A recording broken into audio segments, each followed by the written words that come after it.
Dubai का वो काला सच जिसे जानकर आप हैरान रह जाएंगे और कैसे दुबई के शेख करते हैं अपनी रातें रंगीन। देह व्यापार का धंधा दुबई में बहुत बड़ा हो चुका है। यहाँ की करीब 30,000 लड़कियाँ देह व्यापार का धंधा कर रही हैं। ये लड़कियाँ ये घिनौना काम करने के हर घंटे 11,000 रूपए तक लेती हैं और कई लोग इस धंधे से करोड़ों रुपए छाप रहे हैं। यहाँ जवान होने के साथ साथ नाबालिग लड़कियाँ भी खुलकर देह का धंधा करती है। इसके लिए यहाँ एक सीक्रेट कोड भी है जो है द लेडीज नाइट। यहाँ की पुलिस को यहाँ चल रहे काले धंधे के बारे में पता है, लेकिन फिर भी वो कुछ नहीं करते। अगर कोई विदेशी महिला रात के समय बार के पास खड़ी हो तो कोई न कोई बड़ा बिजनेसमैन उसे देह परी समझकर उससे पैसे ऑफर करने लगता है। जो महिलाएं यहाँ काम के सिलसिले में आती हैं, उनके साथ भी बहुत अत्याचार होता है और कई बार तो उन्हें देह व्यापार के धंधे में उतार दिया जाता है। यहाँ तक कि बॉलीवुड की कुछ एक्ट्रेसेस भी दुबई में देह व्यापार का काम करती है, जो बहुत ही कम लोग जानते हैं। United Nations human rights commission ने भी कई बार यहाँ वर्कर्स के साथ होने वाले शोषण के बारे में लिखा, लेकिन यहाँ आने वाले टूरिस्ट्स को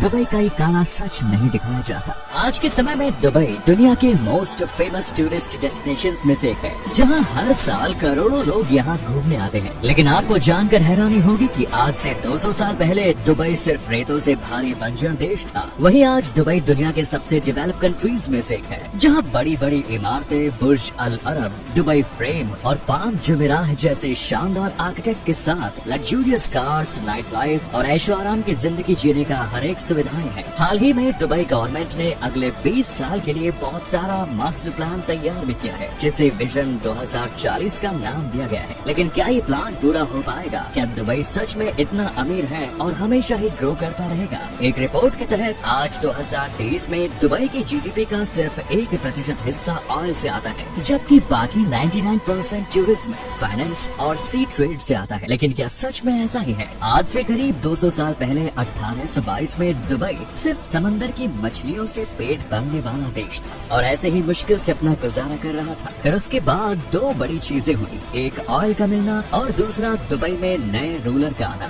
शेख राशिद अल मुख्ताम, जिसने दुबई को एक अलग नजरिए से देखा। वो जान चुका था कि दुबई को अगर कम समय में ज्यादा तरक्की करनी है तो उसे हर हाल में अबू धाबी का सपोर्ट चाहिए होगा, क्योंकि उस समय अबू धाबी सबसे ज्यादा ऑयल प्रोड्यूसर रहा है। और खुशकिस्मती से अबू धाबी के सुल्तान शेख जायद बिन भी चाहते थे कि सारे एमिरेट्स कंट्रीज एक दूसरे से मिलजुल कर रहे, जिससे कि कोई भी खतरा आने पर एक साथ उनका सामना कर सके। और 1971 में दुबई एक साथ होकर यूनाइटेड अरब एमिरेट्स की संगठन की और अबू धाबी इसका कैपिटल बन गया। जैसे जैसे ऑयल से पैसा आने लगा, शेख ने दुबई का इंफ्रास्ट्रक्चर चेंज किया, जिसमें दुबई का रोड, एयरपोर्ट और बिल्डिंग्स को दुबई को दूसरे देशों से अलग पहचान दिला दी। दुबई के पास अब first class restaurants, banks, road services available थी। इतना ही नहीं, शेख ने लोकल एयरपोर्ट को एक्सपेंड करके फ्लाई एमिरेट्स को जन्म दिया। इन स्टेप से दुबई अब मिडिल ईस्ट और नॉर्थ अफ्रीका का इम्पोर्टेंट डेस्टिनेशन बन गया। दुबई में अब पहले से ज्यादा टूरिस्ट आने लगे और दुबई का इकोनॉमी रातों रात बदल गया। इसीलिए दुबई ये क्लेम करता है कि आज उसकी डेवलपमेंट में ऑयल की डिपेंडेंसी 1% से भी कम है। दूसरा कारण है दुबई की रियल स्टेट, जो उतनी तेजी से ग्रो नहीं हो रही है।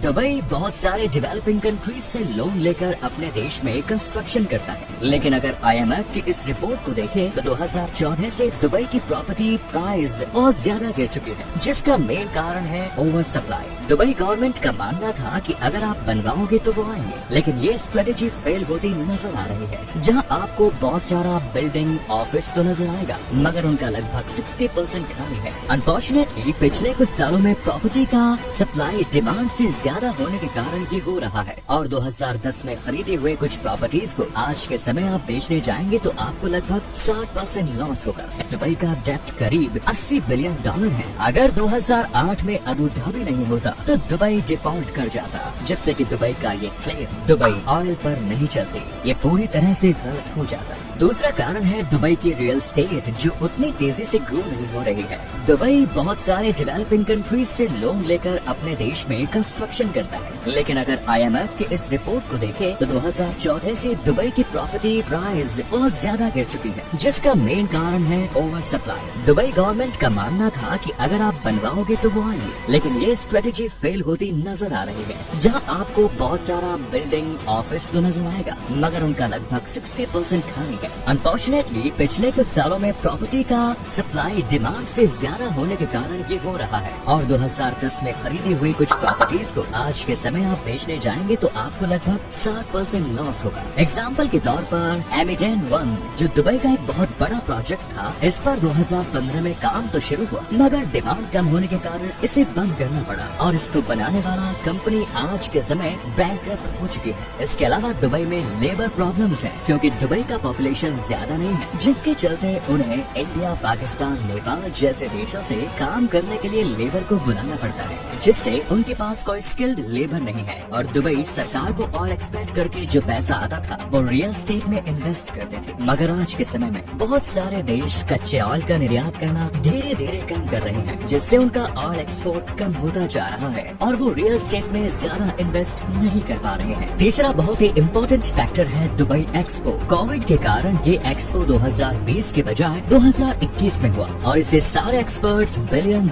वैल्यू कह रहे हैं। ईरान भी कई बार यूएई को इजराइल से दोस्ती बनाए रखने के लिए थ्रेट कर चुका है। अब जो चीज दुबई और अबू धाबी को बाकी देशों के मुकाबले सुपीरियर बनाती है वो है यहाँ के लॉज एंड ऑर्डर्स। यहाँ के सख्त कानून के कारण सभी बड़ी बड़ी कंपनीज अपना हेडक्वार्टर्स दुबई में खोलना चाहती है, लेकिन ईरान के इस थ्रेट के बाद आज अगर बदकिस्मती से दुबई में कोई मिसाइल अटैक्स हो गया तो सारा इन्वेस्टर्स और बिजनेस कॉन्फिडेंस जीरो हो जाएगा। इससे भी बड़ा नुकसान होगा दुबई टूरिज्म का, जिससे कि दुबई इकोनॉमी की रीढ़ की हड्डी पूरी तरह से टूट जाएगी। और आखिरी फैक्टर है सोर्स ऑफ रेवेन्यू, जिसका मतलब है कि दुबई उन चंद कंट्रीज में से एक है जहां पर 0% इनकम टैक्स है, यानी कि आप दुबई में जितना ज्यादा चाहे कमाओ, आपको दुबई सरकार को कोई भी इनकम टैक्स नहीं देना पड़ेगा। दुनिया की सभी डेवलप कंट्रीज में इनकम टैक्स देना पड़ता है, जिससे कि वो देश अपनी इकोनॉमी और इंफ्रास्ट्रक्चर डेवलप करने में पैसा खर्च कर सके। दुबई में ऐसा नहीं है, जो दुबई की प्रॉब्लम्स के लिए कहीं हद तक जिम्मेदार भी है। तो इन पांचों फैक्टर्स को मद्देनजर रखते हुए ये बात तो जाहिर है कि दुबई का फ्यूचर पूरी तरह से अबू धाबी पर डिपेंडेंट है, चाहे वो ग्लोबल ऑयल डिमांड हो या फिर यूएई का फॉरेन पॉलिसी।